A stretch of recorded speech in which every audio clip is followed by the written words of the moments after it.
I'm Meredith Rosenberg, and I am here for a very simple reason. This is a very important conversation, and it's such a privilege for me to be able to kick it off.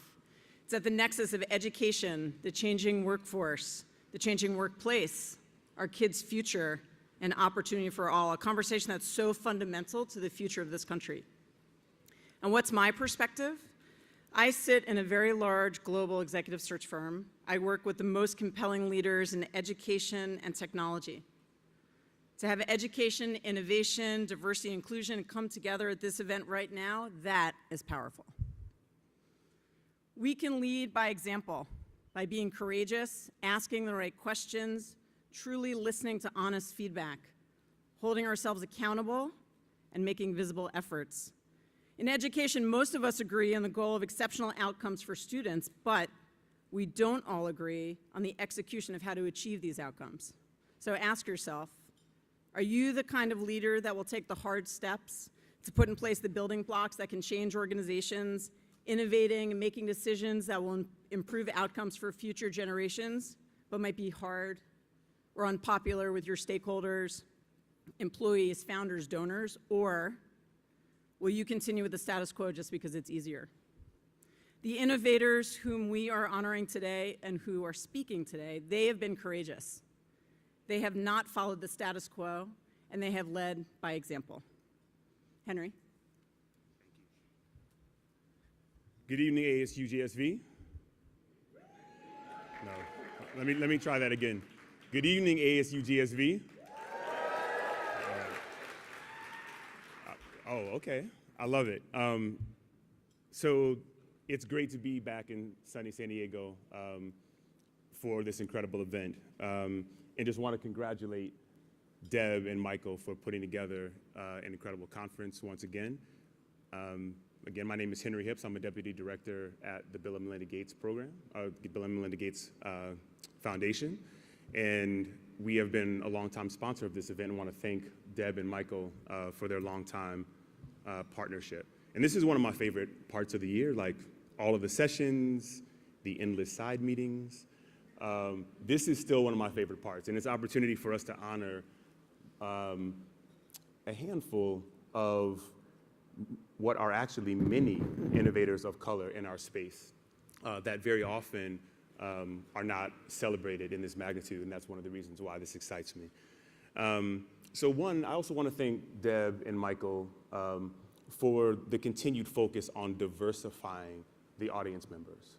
And that is very much connected to the spirit of this award and the recognition that if we, in fact, are passionate and focused on public education and ultimately successful post-secondary opportunities and careers for every American, that we really do need to be focused on equitable outcomes and truly mean that it is for all folks, regardless of race and class, regardless of zip code. And ultimately, that's what this award is about, is celebrating folks who are innovators without qualification. They are innovators. And their focus has been and will continue to be on equitable outcomes for all folks, and specifically thinking about serving those who have been historically underserved. And so with that, one of the things that we struggle with every year is actually the committee voting on who the award winners are. And this year, I'm excited because it's actually such a close vote. It ended up being two folks, and two folks who are good friends of mine and good friends of the work. And so I want to go ahead and announce our two award winners for the year. Many of you know them and their incredible work. And I'll introduce them briefly and then ask them to come up. So first, Jamie Kasep.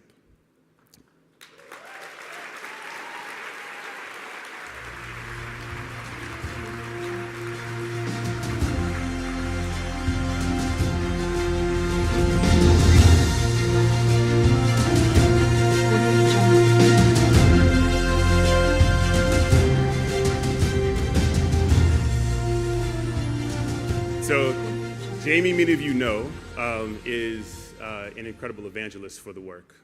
He has been focused on innovation in education and focused on equitable outcomes for all students for a long time. He's a first-generation American. His people are Argentino. They settled in New York in Hell's Kitchen before it was sexy and before $25 tacos.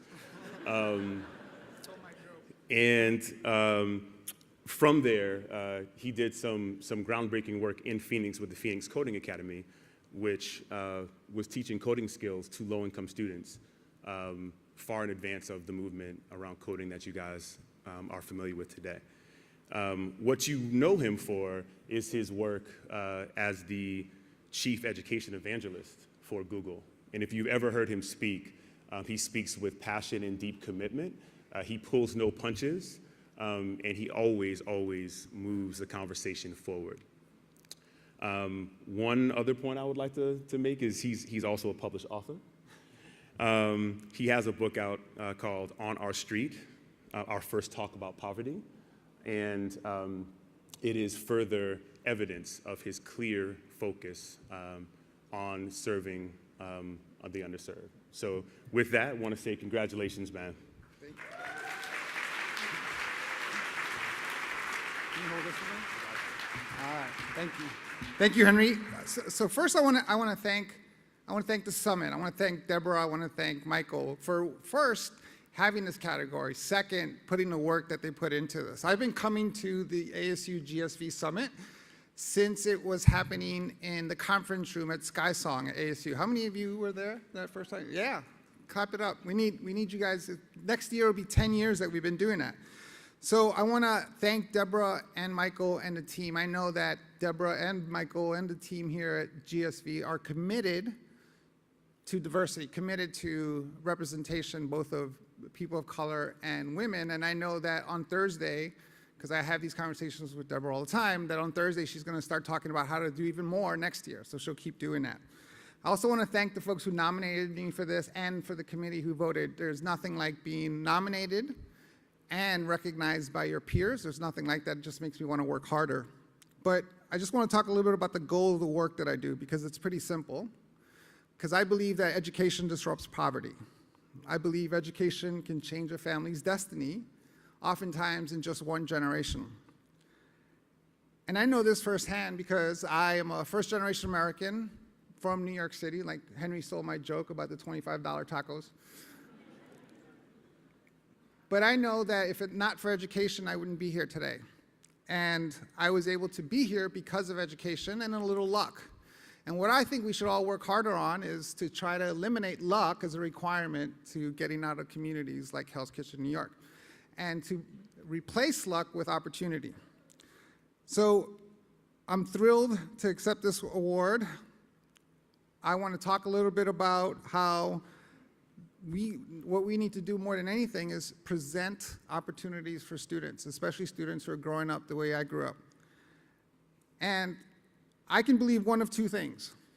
I can believe that I have a 400 IQ and that's why I'm here standing in front of you. Or I can believe that there are millions of kids who are just like me, living and growing up in communities like Hell's Kitchen, New York from the 70s and 80s. Now, my wife will tell you that I do not have a 400 IQ. So we will accept the second idea, which is that there are millions of kids who are just like me in our communities. And what we need to do more than anything is create opportunities for those students, for those kids, so that they can have the opportunity to solve the problems that they're interested in solving. So again, thank you very much. Thanks for having me, and look forward to talking more in the future.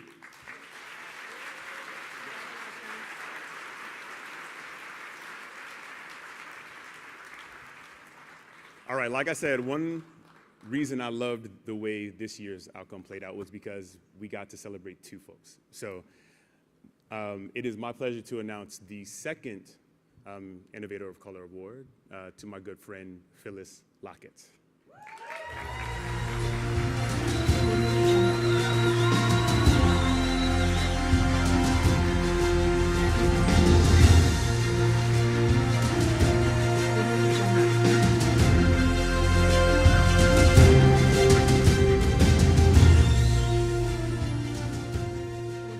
So So anybody that knows Phyllis knows that she represents Chicago to the fullest. And it sounds like we probably have a Chicago contingent somewhere over here.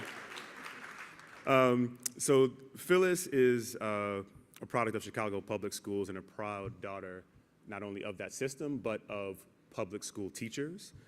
She was the founder of New Schools for Chicago, where she helped open 80 new schools and helped grow 13 charter networks in an environment that actually had no charter networks prior to her work. She then moved on to found Leap Innovations, which many of you are familiar with, in 2014 to catalyze and scale personalized learning in K-12 schools. They've worked with more than 120 public schools in Chicago public school system and have had remarkable results. They've been a partner of the Gates Foundation as well for some time, and we've been excited to see how the work has continued to evolve. And that makes it even more exciting to be able to share the stage with Phyllis and celebrate her tonight. So with that, please welcome her for her remarks. Once again, Phyllis Lockett, Leap Innovation.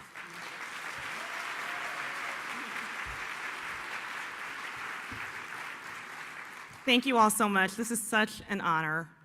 I just want to thank God, first and foremost, in all of his glory and what he has done in my life, for my amazing, amazing team. Leap Innovations wouldn't exist without the Leap team members that are just extraordinary, and the fearless, brave, extraordinary educators in Chicago that have stepped out of their comfort zone to innovate and elevate our kids. Thank you.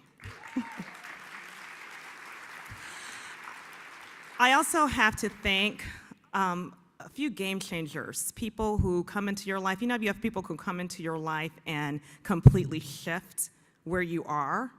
And, you know, if I have to give a shout out to Kim Smith and Jim Shelton, who over 10 years ago planted the seeds around this new learning ecosystem that could bring supply and demand together to work effectively to innovate and create a whole new learning opportunity for kids. And that planted the seeds for me to think about Leap Innovations. And then my sister, Deborah Quazzo, she's not black, but she is my sister, who convinced me several years ago to go to this conference at ASU SkySong. And I was so inspired by the discussion and the individuals that were there that I stayed an extra day and wrote out the concept for Leap Innovations. So today, we have created an innovation hub in Chicago that is connecting educators and innovators to reimagine what learning can be. Our educators are reimagining their classrooms, they're redesigning their practices to tailor learning for students every single day. We are working with over 40 ed tech partners, some of the best ed technology companies in the country that are coming to Chicago to pilot and to work with our educators to learn how they can best deliver and develop solutions that best fit the needs of our educators and our students. And that collaboration is what is driving incredible results. I believe personalized learning is the ultimate way where we are going to get to equity for every child, valuing every single student, no matter how they show up or where they're from, meeting them where they are, recognizing their differences, not as deficiencies, but as an opportunity for growth. That is what we are proving out. And I have to say that I wouldn't be here if it wasn't for so many individuals in this room who took a bet on me and my idea before we proved anything out. And the truth of the matter is, there are not enough people who look like me that are getting access to those resources.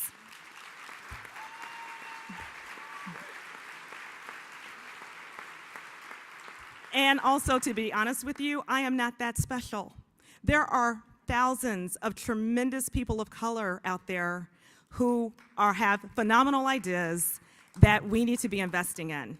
We have got to invest in the people who have sat in the classrooms, who have lived in the neighborhoods, who have experienced and are more proximate to the needs of our kids and our students. And I can't help but to think and reflect on this 50th anniversary of Martin Luther King Jr.'s assassination and his words, that we are connected and we are linked to an inescapable network of mutuality tied to a single garment of history. And we can't reach our destiny if we are not proximate enough to the students that we're trying to serve, and if we are not willing to invest in the people who look like me that are trying to serve them. So thank you so much. I am so honored that you all took a leap of faith and invested in me. Thank you.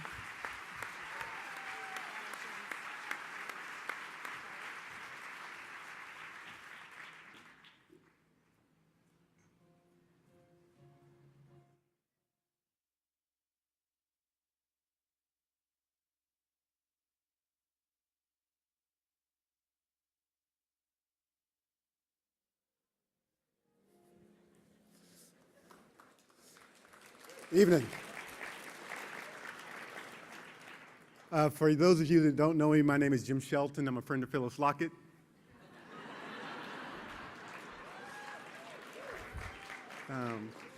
It is my pleasure and honor to be here with you tonight.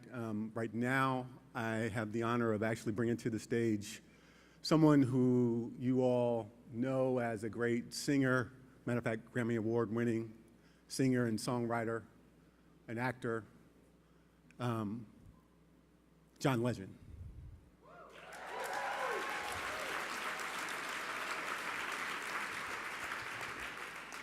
Now, what you may be disappointed to hear is he's not coming here to sing to you.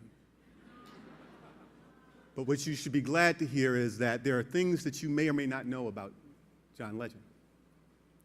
He has been an activist in a number of forms and focused on how you actually create the kind of America that we say we aspire to for some time. He created years ago Show Me America